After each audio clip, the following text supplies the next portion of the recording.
আসসালামু আলাইকুম রহমাতুল্লাহি ওয়া বারাকাতুহু। সম্মানিত প্রিয় সুধী মণ্ডলীরা, একটি নেকির জন্য, একটি সওয়াবের জন্য হাজার হাজার কোটি কোটি, তার চাইতো অনেক বেশি মানুষ এবং জিনেরা জাহান্নামের মধ্যে যাবে, মাত্র একটি নেকির জন্য। একটি সওয়াব না থাকার কারণে, একটি নেকি না থাকার কারণে।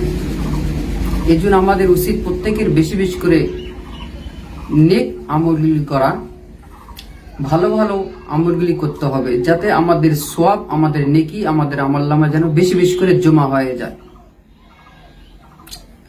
আল্লাহ রাব্বুল আলামিন তিনি বলেন, ইন্নাল্লাযীনা আমানু ওয়া আমিলুস সলিহাতি কানাত লাহুম জান্নাতুল ফিরদাউসি নুজুলা।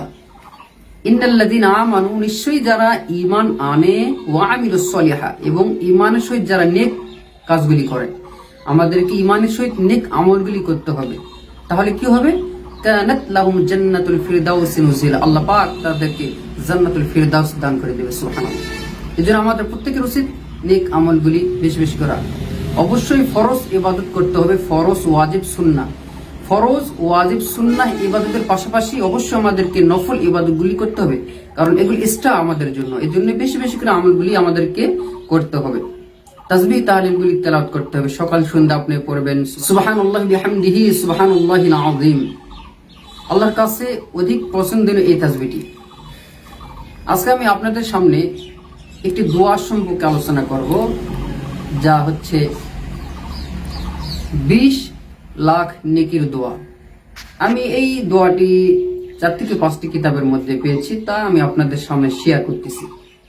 এগুলি আমরা করতে পারি, আশা করা যায় আল্লাহ পাক আমাদের আমলনামায় 20 লাখ নেকি দান করবেন।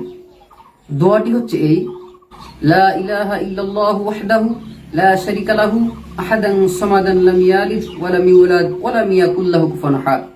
এগুলি যদি আমরা করি, আশা করা যায় আল্লাহ পাক আমাদের আমলনামায় নেকি লিখবেন। তা আসুন আমরা বেশি বেশি করে নেক আমল করার চেষ্টা করি।